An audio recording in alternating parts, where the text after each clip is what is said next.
അനുഗ്രഹിക്കപ്പെട്ട നല്ല സമയത്തിനായി ഞാൻ ദൈവത്തെ സ്തുതിക്കുന്നു, സ്തോത്രം ചെയ്യുന്നു. ദൈവവചനം ശ്രവിച്ചുകൊണ്ടിരിക്കുന്ന എല്ലാ ദൈവമക്കൾക്കും വീണ്ടും വരാമെന്ന് അരുളി ചെയ്തവനായ കർത്താവായ യേശു ക്രിസ്തുവിൻ്റെ തന്നെ നാമത്തിൽ ഞാൻ എൻ്റെ സ്നേഹവന്ദനം അറിയിക്കുന്നു. ഇന്നത്തെ അല്പസമയത്തെ ചിന്തയ്ക്കായി 13-ാം സങ്കീർത്തനം 5-ാം വാക്യം നമുക്ക് വായിക്കാം. ഞാനോ നിൻ്റെ കരുണയിൽ ആശ്രയിക്കുന്നു, എൻ്റെ ഹൃദയം നിൻ്റെ രക്ഷയിൽ ആനന്ദിക്കും. അനുഗ്രഹിക്കപ്പെട്ട ഒരു വേദവാക്യമാണ് നാം കേട്ടത്. But I trust in your unfailing love, my heart rejoices in your salvation എന്നാണ് NIV ഇംഗ്ലീഷ് വേർഷനിൽ ഇതേ വാക്യം രേഖപ്പെടുത്തിയിരിക്കുന്നത്. കരുണ എന്ന വാക്കിനെ അൺഫെയിലിംഗ് ലവ് എന്നാണ് ഇംഗ്ലീഷിൽ എഴുതിയിരിക്കുന്നത് എന്ന് സാരം. പരാജയപ്പെടാത്ത സ്നേഹം, വറ്റിപ്പോകാത്ത സ്നേഹം എന്നെല്ലാം അതിന് അർത്ഥമുണ്ട്. മനുഷ്യരുടെ സ്നേഹം പ്രതിഫലം ഇച്ഛിക്കുന്നതാണ്.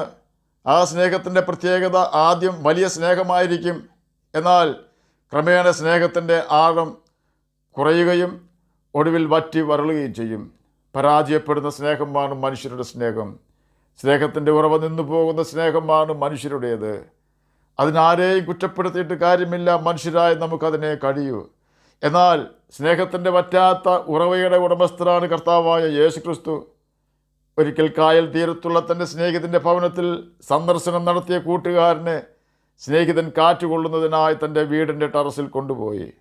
അവിടെ ഫിറ്റ് ചെയ്തിരുന്ന ഒരു കാറ്റാടി കാറ്റിൻ്റെ ദിശയ്ക്കനുസരിച്ച് കറങ്ങിക്കൊണ്ടിരിക്കുന്നത് കൂട്ടുകാരൻ്റെ ശ്രദ്ധയിൽപ്പെട്ടു. അതിൽ ചില വാക്കുകൾ എഴുതി വച്ചിരിക്കുന്നത് ശ്രദ്ധിച്ചപ്പോൾ അത് ദൈവം സ്നേഹമാകുന്നു എന്നാണെന്ന് താൻ മനസ്സിലാക്കി. സ്നേഹിതനോട് കൂട്ടുകാരൻ ചോദിച്ചു, കാറ്റാടിയിൽ ഇപ്രകാരം എഴുതി വച്ചിരിക്കുന്നത് എന്തിനാണെന്ന്.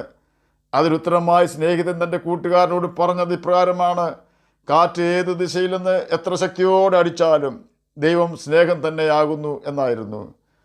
ഏതെല്ലാം മനുഷ്യർ യേശുവിനെ വളഞ്ഞു നിന്ന് ആക്രമിച്ചാലും യേശുവിലുള്ള സ്നേഹം മാത്രമേ പുറത്തു വരികയുള്ളൂ. അതുകൊണ്ടാണ് തൻ്റെ ചങ്കിൽ കുന്തം കുത്തിയിറക്കുമ്പോഴും യേശു പ്രാർത്ഥിച്ചത്, ഇവർ ചെയ്യുന്നത് എന്ത് എന്ന് ഇവർ അറിയാകിയാൽ പിതാവേ ഇവരോട് ക്ഷമിക്കണമേ എന്ന്. യേശുവിൻ്റെ ആ വറ്റിപ്പോകാത്ത പരാജയപ്പെടാത്ത സ്നേഹത്തിൽ ആണ് സങ്കീർത്തനക്കാരൻ ആശ്രയിക്കുന്നത്. ആ സ്നേഹത്തിൽ നാം ആശ്രയിച്ചാൽ ലജ്ജിച്ചു പോകേണ്ടി വരികയില്ല. ആരെല്ലാം നമ്മെ മറന്നാലും നമ്മെ മറക്കാത്ത നാഥനാണ് കർത്താവായ യേശു ക്രിസ്തു. കാണാതെ പോയതിനെ തിരഞ്ഞു രക്ഷിപ്പാനാണ് കർത്താവായ യേശു ക്രിസ്തു ഭൂമിയിൽ വന്നത്. പാപം മൂലം ദൈവദൃഷ്ടിയിൽ നിന്നും മാറിപ്പോയ, പാപങ്ങളിലും അതിക്രമങ്ങളിലും മരിച്ചവരായിരുന്ന നമ്മെ നമ്മുടെ നഷ്ടപ്പെട്ട അവസ്ഥയിൽ നിന്നും കാണാതെ പോയ അവസ്ഥയിൽ നിന്നും തേടിയെത്തി രക്ഷിച്ചവനാണ് യേശു. അതിനായി അവന് ചിലവായത് അവൻ്റെ മുഴു രക്തവും അവൻ്റെ ജീവനുമാണ്. കാരണം ജീവനേക്കാൾ ഉപരിയായി അവൻ നമ്മെ സ്നേഹിച്ചു. കാണാതെ പോയ ഒരു ആട്ടിൻകുട്ടിക്ക് വേണ്ടി വേദനയോടെ അലഞ്ഞു നടന്ന ഒരു ഇടയനെക്കുറിച്ച് ഞാൻ കേട്ടിട്ടുള്ളത് ഇപ്രകാരമാണ്: തൻ്റെ ആട്ടിൻകുട്ടിയെക്കുറിച്ചുള്ള ചിന്ത ആ മനുഷ്യനെ തകർത്ത് കളഞ്ഞു. നല്ല തണുപ്പുള്ള ആ ദിവസം, സന്ധ്യയോടടുത്ത സമയം, ആട്ടിൻകുട്ടിയെ തിരഞ്ഞ് ഇടയൻ നടക്കുകയാണ്. ഇത് കണ്ട ആ പ്രദേശത്ത് തന്നെ തമ്പടിച്ചിരുന്ന പട്ടാള മേധാവി വിവരം അറിഞ്ഞപ്പോൾ തൻ്റെ ട്രൂപ്പിലെ ക്യാമ്പിന് വന്നിരുന്ന എല്ലാ പട്ടാളക്കാരോടും പറഞ്ഞു, ആ ഇടയൻ്റെ ആട്ടിൻകുട്ടിയെ തിരഞ്ഞ് കണ്ടുപിടിക്കണം എന്ന്. എല്ലാവരും വളരെ നേരം തിരഞ്ഞെങ്കിലും പകൽ സമയത്തെ കഠിനമായ പരേഡിൻ്റെ ക്ഷീണം മൂലം രാത്രി അല്പസമയം തിരഞ്ഞ് ആട്ടിൻകുട്ടിയെ ലഭിച്ചില്ലെന്ന് പറഞ്ഞ് തിരിച്ചു വന്നു. അപ്പോഴും അവരുടെ പട്ടാള ഓഫീസർ വളരെ രാത്രിയായിട്ടും മടങ്ങി വന്നിരുന്നില്ല. ഒടുവിൽ എല്ലാ പട്ടാളക്കാരും കൂടി അവരുടെ മേധാവിയെ അന്വേഷിച്ച് വനത്തിലേക്ക് പുറപ്പെട്ടു. നേരം വെളുത്തു തുടങ്ങിയെങ്കിലും പട്ടാള മേധാവിയെ കണ്ടെത്തുവാൻ കഴിഞ്ഞില്ല. എന്നാൽ ഒടുവിൽ ഒരാൾ അദ്ദേഹത്തെ വനത്തിൻ്റെ ഉൾഭാഗത്ത് കണ്ടെത്തി. ഓടി വന്ന് മറ്റു പട്ടാളക്കാരുമായി ചെന്നു. അവർ അവിടെ ചെന്നപ്പോൾ കണ്ട കാഴ്ച കരൾ അലിയിക്കുന്നതായിരുന്നു. അവരുടെ പട്ടാള മേധാവി അവിടെ ഒരു വലിയ മരത്തിൻ ചുവട്ടിൽ ഗാഠനിദ്രയിലായിരുന്നു. തൻ്റെ കോട്ടിൻ്റെ ഉള്ളിൽ ഒരു കൊച്ച് ആട്ടിൻകുട്ടി തണുപ്പിൽ നിന്നും കോട്ടുമൂലം രക്ഷപ്പെട്ട പട്ടാള ഓഫീസറിൻ്റെ അടുത്ത് തന്നെ കിടന്ന് ഉറങ്ങുന്നു. എല്ലാവരും അന്വേഷിച്ച് ക്ഷീണിച്ചു പോയെങ്കിലും പട്ടാള ഓഫീസർ ക്ഷീണിച്ചു പോയില്ല. കാരണം നഷ്ടപ്പെട്ട ആട്ടിൻകുട്ടിയെ തിരികെ പ്രാപിക്കണമെന്ന ആഗ്രഹം അദ്ദേഹത്തിന് മാത്രമേ ഉണ്ടായിരുന്നുള്ളൂ. കാണാതെ പോയിരുന്ന നമ്മെ കർത്താവ് കണ്ടെത്തും വരെ അന്വേഷിച്ചു. അതിനവൻ കൊടുക്കേണ്ടി വന്ന വില വലിയതായിരുന്നു. നമുക്ക് വേണ്ടി മറുവിലയായി തീർന്നുകൊണ്ടാണ് യേശു സാത്താൻ്റെ ബന്ധനത്തിൽ നിന്നും നമ്മെ വിലയ്ക്ക് മേടിച്ചത്. നാം സങ്കീർത്തനക്കാരനെ പോലെ ആ യേശുവിൻ്റെ സ്നേഹത്തിൽ ആശ്രയിച്ചാൽ നിശ്ചയമായും ആ സ്നേഹം കല്ലറയ്ക്ക് അപ്പുറത്തേക്കും കടന്നു വന്ന് നമ്മെ നിത്യതയിൽ ദൈവസന്നിധിയിൽ എത്തിക്കും. ആ സ്നേഹം തിരയുന്ന ഏതൊരു വ്യക്തിയും അവൻ നമ്മെ സ്നേഹിച്ചതുപോലെ തന്നെ മറ്റുള്ളവരെയും സ്നേഹിക്കുകയും സകലതും പൊറുക്കുകയും ക്ഷമിക്കുകയും ചെയ്യണമെന്ന് മാത്രം. സങ്കീർത്തനക്കാരൻ തുടർന്ന് പറയുകയാണ്, ഞാൻ നിൻ്റെ രക്ഷയിൽ ആനന്ദിക്കും എന്ന്. എന്നാൽ 51-ാം സങ്കീർത്തനത്തിൽ 12-ാം വാക്യം നാം വായിച്ചാൽ, നിൻ്റെ രക്ഷയുടെ സന്തോഷം എനിക്ക് തിരികെ തരയണമേ എന്ന് പ്രാർത്ഥിക്കുന്ന ഭക്തനെ നമുക്ക് കാണുവാൻ കഴിയും. 13-ാം സങ്കീർത്തനവും 51-ാം സങ്കീർത്തനവും എഴുതിയത് ദാവീദാണ്. 13-ാം സങ്കീർത്തനത്തിൽ ദൈവത്തിൻ്റെ രക്ഷയിൽ ആനന്ദിച്ചിരുന്ന ദാവീദ് 51-ാം സങ്കീർത്തനത്തിൽ രക്ഷയുടെ സന്തോഷം നഷ്ടപ്പെട്ടവനായി തീർന്നതിന് കാരണം ദാവീദിൻ്റെ പാപമായിരുന്നു എന്ന് നാം മനസ്സിലാക്കണം. ദൈവം നമുക്ക് രക്ഷ സൗജന്യമായാണ് തന്നിരിക്കുന്നത്. നാം അതിനുവേണ്ടി വില കൊടുക്കേണ്ട ആവശ്യമില്ല. കാരണം നാം എത്ര വില കൊടുത്താലും കർത്താവ് നമുക്ക് വേണ്ടി ഒരുക്കിയ രക്ഷ നമുക്ക് ലഭ്യമാകുമായിരുന്നില്ല. അത് വിലയേറിയതാണ്. ഇത്ര വലിയ രക്ഷയെന്നാണ് ബൈബിൾ ആ രക്ഷയെ വിശേഷിപ്പിക്കുന്നത്. വിലയേറിയ ആ രക്ഷ നമുക്ക് നേടിത്തരുവാൻ ദൈവത്തിന് തൻ്റെ ഓമന കുമാരനെയും യേശുവിനെ അവൻ്റെ അവസാന തുള്ളി രക്തവും ജീവനും നമുക്ക് വേണ്ടി യാഗമാക്കേണ്ടി വന്നു. ആ രക്ഷ സ്ഥിരമായ രക്ഷയാണ്. ദൈവം അത് തരാതിരിക്കുകയില്ല. ആ രക്ഷ ഒരിക്കലും നഷ്ടപ്പെടുകയില്ല. കാരണം ആ രക്ഷ നമുക്ക് ലഭ്യമാക്കുവാൻ യേശു കാൽവരി ക്രൂശിൽ തകർക്കപ്പെട്ടു. തന്നെയുമല്ല, പരിശുദ്ധാത്മാവിനെ നമുക്ക് അച്ചാരമായി അഡ്വാൻസായി തരികയും ചെയ്തു. എന്നാൽ നമുക്ക് യേശു കാൽവരി ക്രൂശിൽ നമ്മുടെ രക്ഷണ്യ പ്രവർത്തനത്തിനായി കഴിച്ച ശരീരയാഗം ഫലകരമാകണമെങ്കിൽ നാം ആ യാഗത്തിൽ വിശ്വസിക്കുകയും പാപങ്ങളെ ഏറ്റുപറഞ്ഞ് ഉപേക്ഷിച്ച് പിതാവിൻ്റെയും പുത്രൻ്റെയും പരിശുദ്ധാത്മാവിൻ്റെയും നാമത്തിൽ സ്നാനം മുങ്ങി യേശുവിൻ്റെ വചനം അനുസരിക്കുന്നവർക്ക് ദൈവം നൽകുന്ന പരിശുദ്ധാത്മാവിനെ പ്രാപിക്കുകയും കറയും ചുളുക്കവും ഇല്ലാത്തവരായി പാപം കൂടാതെ ജീവിച്ച് യേശുവിൻ്റെ മടങ്ങി വരുവാനായി കാത്തിരിക്കുകയും വേണം. അപ്രകാരം ചെയ്യുന്ന വ്യക്തികൾക്ക് ദൈവം കാൽവരി ക്രൂശിൽ നമുക്ക് വേണ്ടി ഒരുക്കിയ രക്ഷയുടെ സന്തോഷമോ ഒരിക്കലും നഷ്ടമാവുകയില്ല.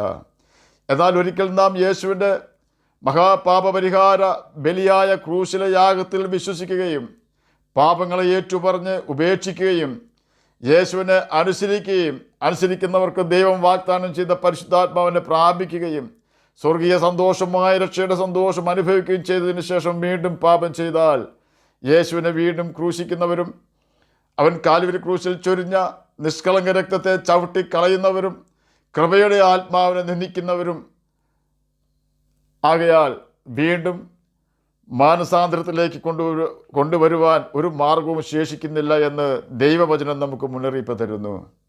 തന്നെയുമല്ല, ഇബ്രായർക്കെഴുതിയ ലേഖനം 2-ാം അധ്യായം 1 മുതൽ 4 വരെയുള്ള വാക്യങ്ങളിൽ ഇപ്രകാരം രേഖപ്പെടുത്തിയിരിക്കുന്നു.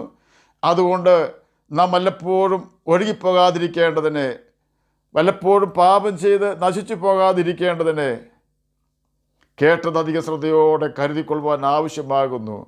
ദൂതന്മാർ മുഖാന്തരം അരുളി ചെയ്ത വചനം സ്ഥിരമായിരിക്കുകയും ഓരോരോ ലംഘനത്തിനും അനുസരണക്കേടിനും ന്യായമായ പ്രതിഫലം ലഭിക്കുകയും ചെയ്തുവെങ്കിൽ കർത്താവ് താൻ പറഞ്ഞു തുടങ്ങിയതും ദൈവം അടയാളങ്ങളാലും അത്ഭുതങ്ങളാലും വിവിധ വീര്യപ്രവൃത്തികളാലും തൻ്റെ ഇഷ്ടപ്രകാരം പരിശുദ്ധാത്മാവിനെ നൽകിക്കൊണ്ട് സാക്ഷി നിന്നതും കേട്ടവർ നമുക്ക് ഉറപ്പിച്ചു തന്നതുമായ ഇത്ര വലിയ രക്ഷ നാം ഗണ്യമാക്കാതെ പോയാൽ ഇങ്ങനെ തെറ്റി ഒഴിയും. എബ്രായർക്കെഴുതിയ ലേഖനം 2-ാം അധ്യായം 1 മുതൽ 4 വരെയുള്ള വാക്യങ്ങളാണ് നാം കേട്ടത്. ഈ വാക്യങ്ങളുടെ എല്ലാം വെളിച്ചത്തിൽ ദൈവം ക്രൂശിൽ കൂടി നമുക്ക് ഒരുക്കിയ രക്ഷ നമ്മിൽ നിന്നും ആർക്കും എടുത്തു കളയുവാൻ കഴിയുകയില്ല. ആ ദൈവത്തിൻ്റെ രക്ഷ സ്ഥിരമാണ്. ആഷുറൻസ് ഉള്ള സാൽവേഷനാണ് ദൈവം കാൽവരി ക്രൂശിലൂടെ നമുക്ക് വേണ്ടി ഒരുക്കിയത്. കേരളത്തിൽ